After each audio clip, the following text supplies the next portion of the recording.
श्रीमद् भगवद गीता अध्याय 2 सांख्य योग श्लोक 41 से 50 कर्मयोग और निष्काम भाव की महिमा।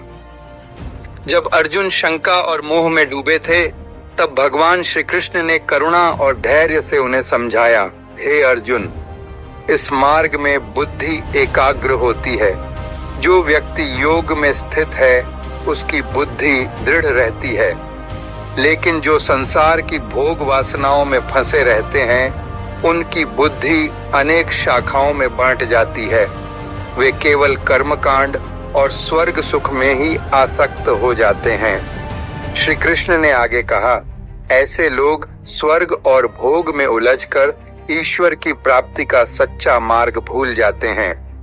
परंतु जो साधक इन तीनों गुणों सत्य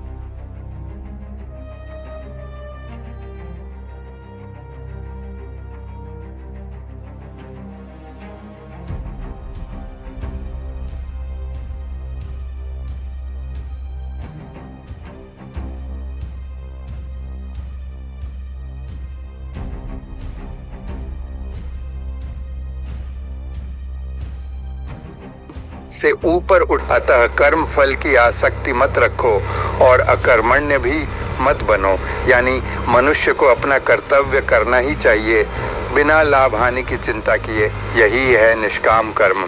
श्री कृष्ण ने आगे कहा, हे अर्जुन, समत्व बुद्धि से अपने कर्तव्य को करो, यही योग है। योग का अर्थ है कर्म में कुशल होना, परंतु फल की आसक्ति से मुक्त रहना।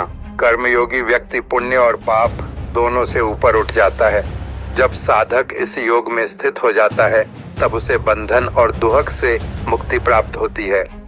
निष्कर्ष, इन श्लोकों में भगवान श्री कृष्ण हमें यह शिक्षा देते हैं, बुद्धि एकाग्र और दृढ़ हो, भोग और स्वर्ग की कामना से ऊपर उठो, कर्म करो पर फल की चिंता मत करो, और समत्व बुद्धि से निष्काम भाव में जीवन जियो। यही है सच्चा योग, यही है कर्मयोग।